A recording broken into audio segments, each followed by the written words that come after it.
The Idries Shah Foundation podcast. Practical psychology for today. Featuring the works of Idries Shah, narrated by David Ault.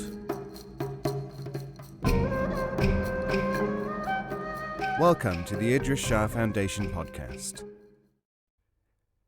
On this edition of the podcast, we will hear selections from The Natives Are Restless by Idries Shah. 2. Upcountry. The vice, not the man. We must defy and abhor the vices, but not the man. Tyndale and Kiradirian.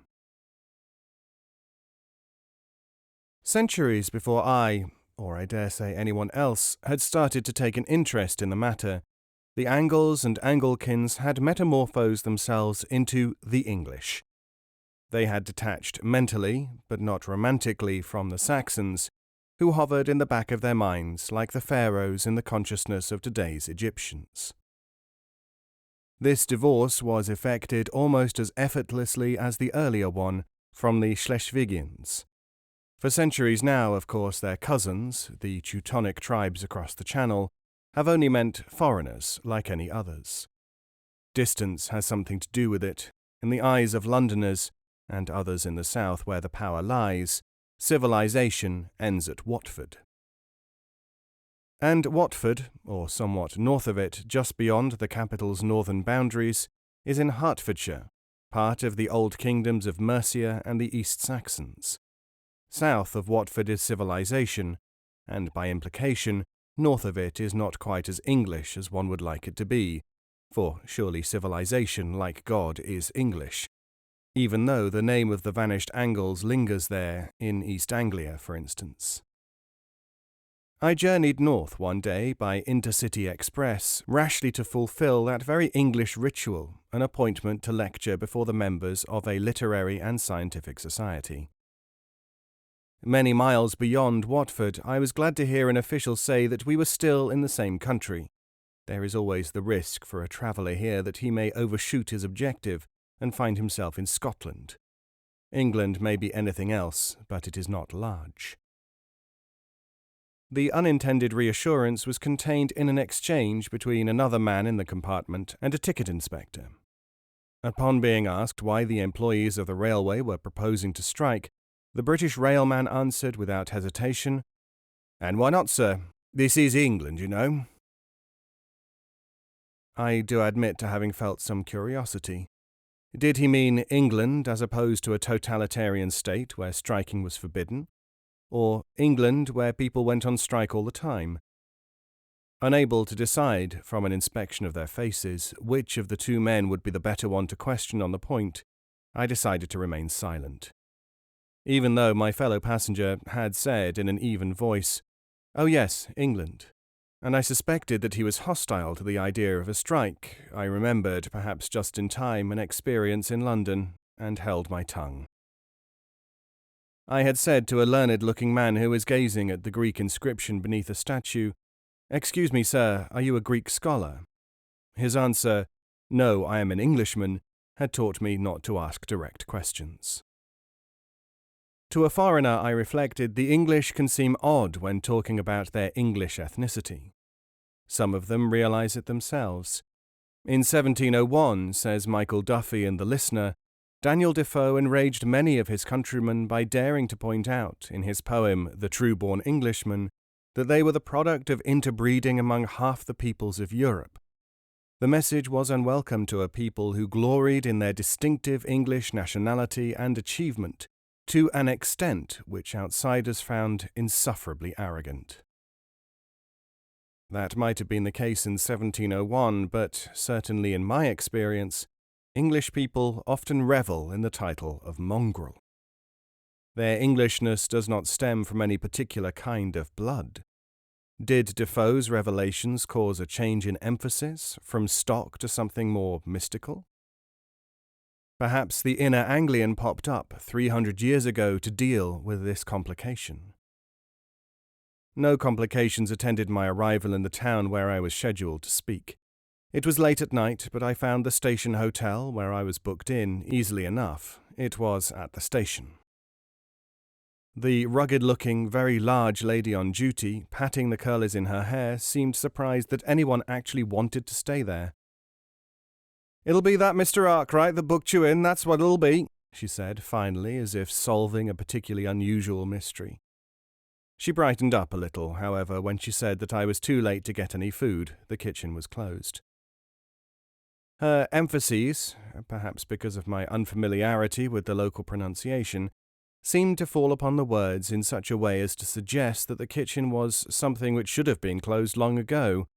The expression on her face, if it would have not stopped a bus, might well have slowed it down. I went to my room, number 9, a figure which often causes hilarity here because of its associations with a pill administered by army medical officers. The amusement arises because any mention of excretory functions, or even of underwear, guarantees an English comedian's reputation as excruciatingly funny. Strangely, for a place where there was no food, the room smelt of boiled cabbage. Over the washstand in the corner hung a mournful sepia picture of a stag at bay. I felt too hungry to take out my notes, but when I opened my briefcase in the absurd hope that there might be a forgotten chocolate bar inside — I never ate chocolate — a piece of paper fell out. I had copied out some words from Stephen Leacock's My Discovery of England about his lecture tours here. At one place, the previous speaker had been Lord Haldane, talking on Einstein's theory of relativity. Leacock had said to the chairman that surely a general audience could not understand such a subject. The reply was, they didn't understand it, but they all enjoyed it. That had been in 1922. Had things changed in half a century? If not, I told myself, I was safe. In England, this record seemed to show, you did not have to be intelligible to be popular. Surely this news would hearten foreigners who read my book. There was another extract which I'd typed out from the Frenchman Paul Blouet's John Bull and His Island, published a century earlier, under the pseudonym of Max O'Rell. It supported Leacock. When John has paid his guinea, he enjoys himself, even if he doesn't understand a word. Money for old rope. Who wouldn't be a lecturer in a country like this? Who couldn't be? But there was more, which I had copied out to hearten myself in the limbo between my normal quiet life and the unknown terrors of the lecture in the north. Madame Majeska, the Polish actress, had played several principal roles in London theatres.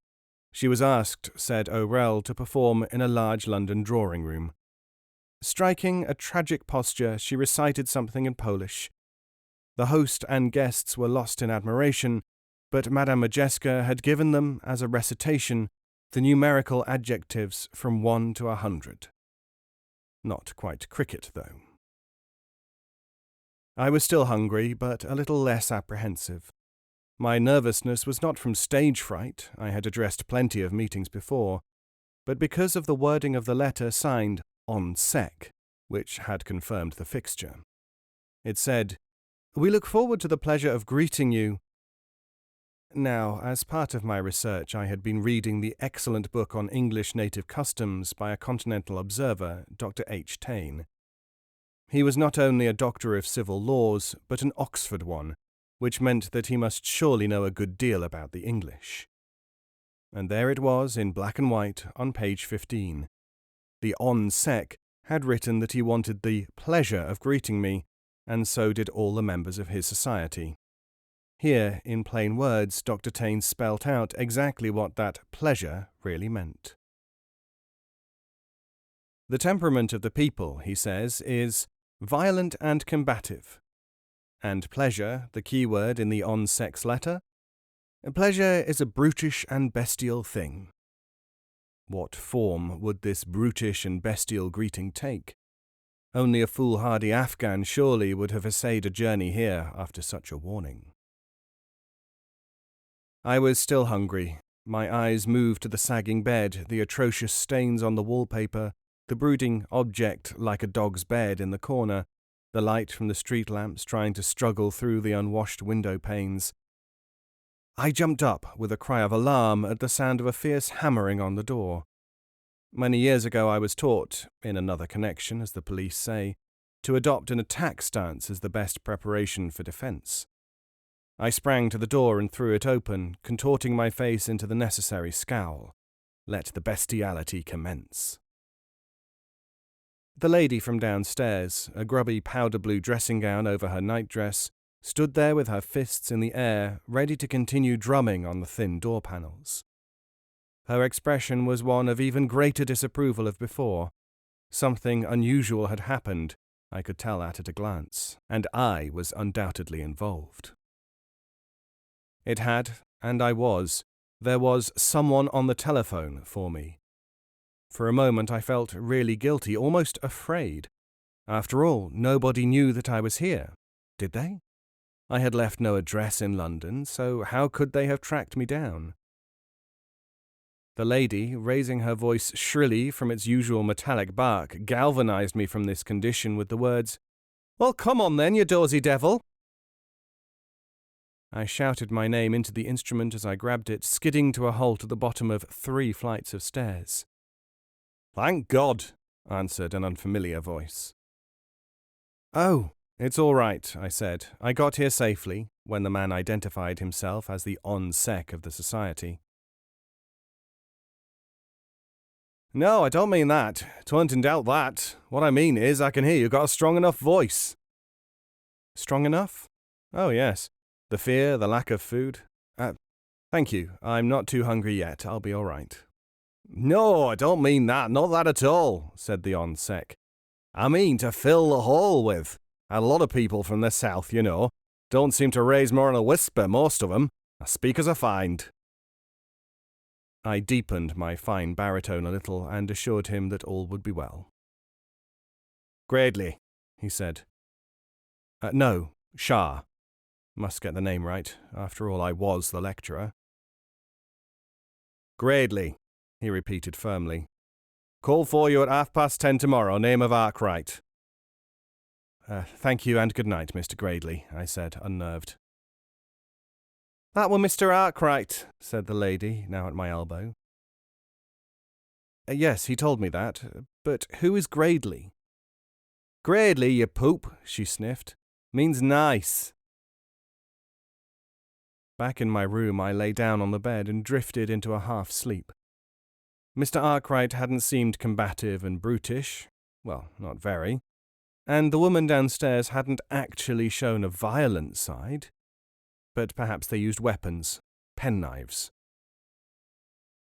I had just recalled a passage in James Moriar's Adventures of Haji Baba of Isfahan, where an expert on England is briefing the Haji, and penknives are distinctly mentioned.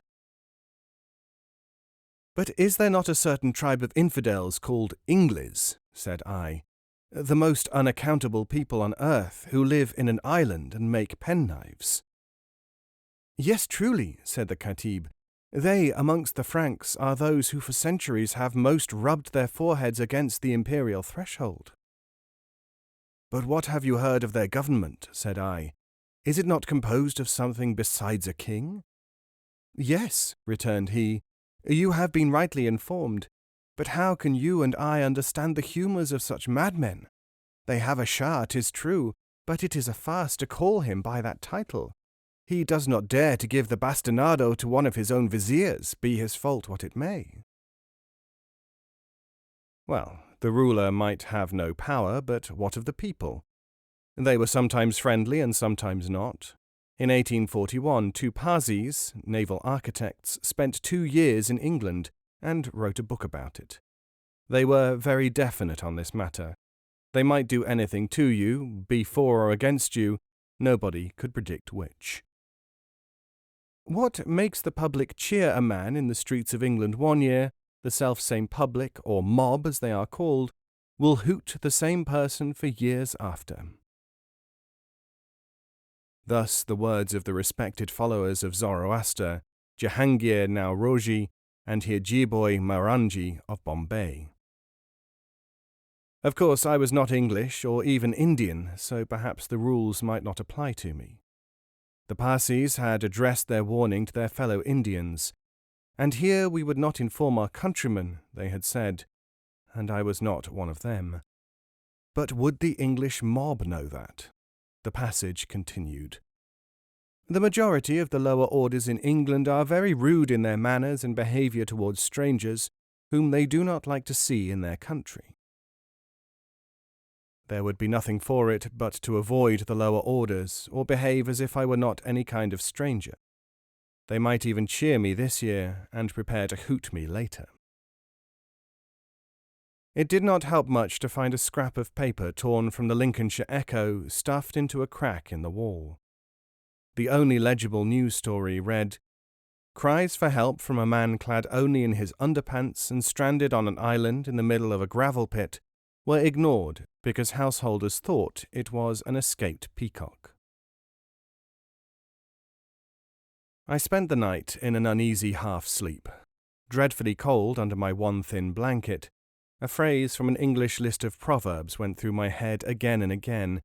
Cold weather and crafty knaves come out of the north, 1659.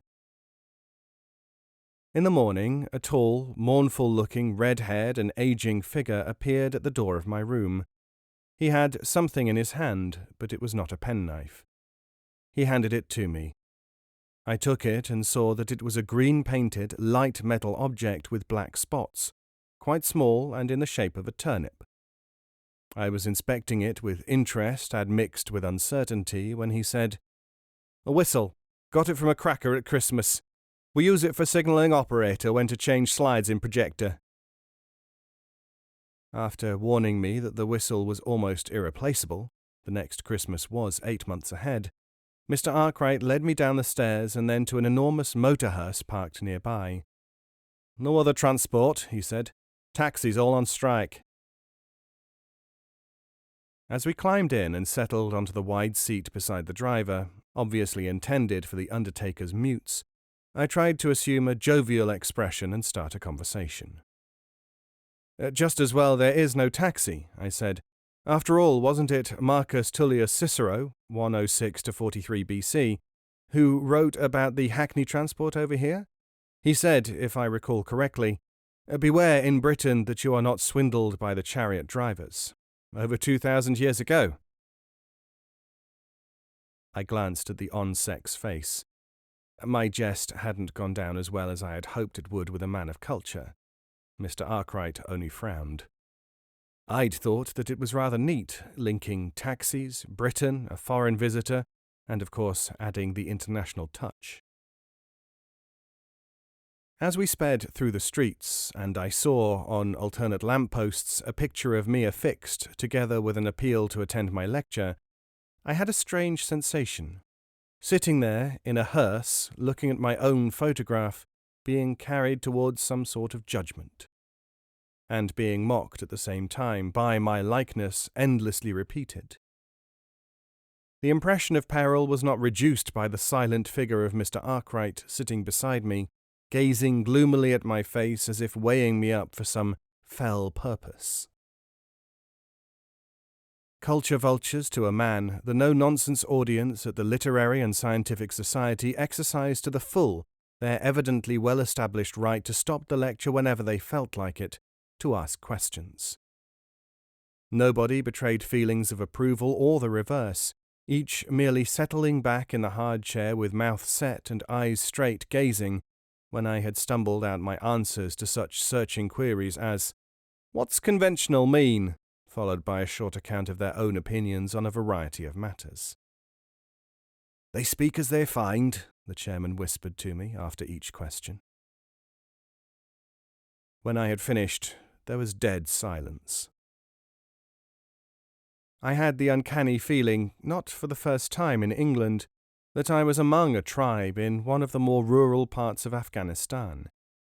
Indeed, I had felt just this atmosphere before among some Pamir nomads. I had given them a harangue at their request, and both parties had discovered at the same moment that our opinions about the hereafter were dramatically at variance. By some strange coincidence, I have discovered that Eric Newby found an echo of the Pamirs and the nomads of Afghanistan during his peregrinations in the English outback. He even writes in Something Wholesale of the mocking quality of this association. I sat down, trying not to look at the sea of faces, eyes riveted upon me, just like those Pamirian nomads. Then a distinguished-looking man, wearing a monocle, checked suit and spats, rose to his feet. He spoke for some 15 or 20 minutes, hardly drawing a breath, giving a stunningly accurate and beautifully articulated summary of everything which I had said.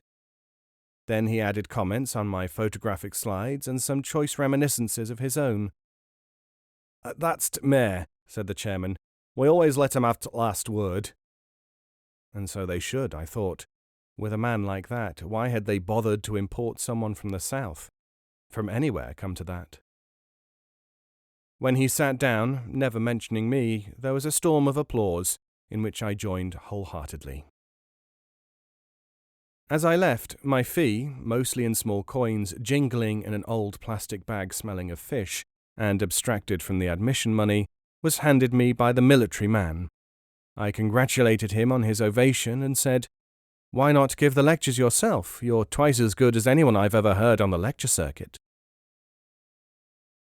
He had a sense of humour. "As for the clapping," he said, "you may care to read this from David Yallop's In God's Name." He had taken a dog-eared photocopy of the page from his wallet. Circled in violet ink were the words. The massive Italian crowds broke into loud and sustained applause, the Latin counterpart of Anglo-Saxon silence. "Been through the Italian campaign myself," said the Major. "Decided to show the lecturers that. They never get any recognition up here, you know. People in the north don't like to encourage southerners, but they'll always give a local lad a bit of a hand. Of course, lecturers aren't much good. Speakers are fined." I was quite touched. "That's very nice of you," I said, though still a bit confused. "But how about you giving the lectures, as I suggested?" I repeated that I thought he was a star performer. "I know that," he said graciously. "But this society has an endowment. We have to spend the money somehow, in the rules, you know. Members like me are not allowed to have any of it, so we engage lecturers." "But you didn't pay me out of capital," I said, holding up my fish bag. "I got these coins from the gate money." "Ah, well, wouldn't do to break into our capital, would it? We're hard-headed realists up here in the north, you know." "Oh, yes, of course. Perhaps I could puzzle that one out on the return journey." I asked Mr. Arkwright on the way back to the hotel in the hearse why they already had taken down my portraits from the lampposts. "The lecture's over. Pictures might do for another time. Leave them there and they get tattered in wind and rain," he told me briefly. In the entrance hall of the hotel, the lady in charge sniffed. "Major knew all about it, I suppose?" she asked. "Always does. Now don't go complaining to me, they always do, you know. Lecturers." The way she said the last word would have got her the part of Lady Macbeth at the Royal Shakespeare Company audition, against the stiffest opposition. She refused to be paid in the coins out of my bag of loot. "Credit card'll do gradely," she said. She handed me a giant beef-dripping sandwich with sudden and surprising grace, like a dowager awarding a prize at a flower show. I took it with a courtly bow as I toiled upstairs to pack. "Butty," she said. "Gradely," I replied. "Speak as I find." Something about the nature of the succession of events which I had just experienced sent my mind ranging into the past. As I settled down in the train, trying to make sense of life in England through its people's behaviour, I remembered a scene from many years before. In training as my father's secretary, I was with him in Ankara, drinking in the words of a grizzled, powerful-looking man whom everyone treated with awe. Kemal Pasha Ataturk, the man who saved Turkey from anarchy after the First World War, glowered under bushy eyebrows, smoked furiously, and gulped cup after cup of thick black coffee. Nearby sat Ismet Inonu, another great general and Kemal's close friend, later to become president of the Republic. Ataturk, father of the Turks, was speaking about the English. "People say that the English are mad. But the best way to win and control an empire is to be thought mad. Has that ever occurred to you? Especially if you are not really mad. People humour the insane and before long find themselves obeying them. In many countries, Turkey included, there is even more of a bonus. People here imagine that the insane are divinely blessed. Gradely, Kemal Ataturk. Certainly, my London landlady thought me mad. Before I got home, she had had a message from the ONSEC. "He wants to know what you've done with the green-spotted turnip that you were blowing through during your lecture," she said suspiciously. "Oh, yes," I said. "That would be the one he got out of a cracker." "Crackers is right," she muttered, as she went off to her quarters, slamming the door. These foreigners are all the same, you know.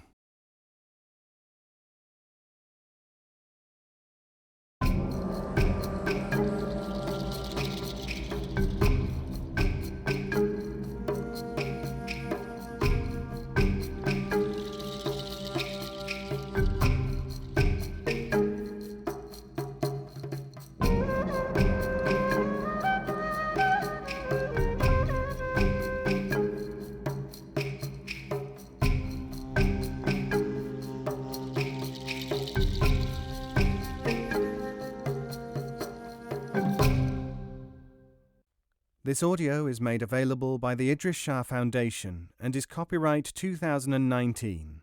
All rights reserved.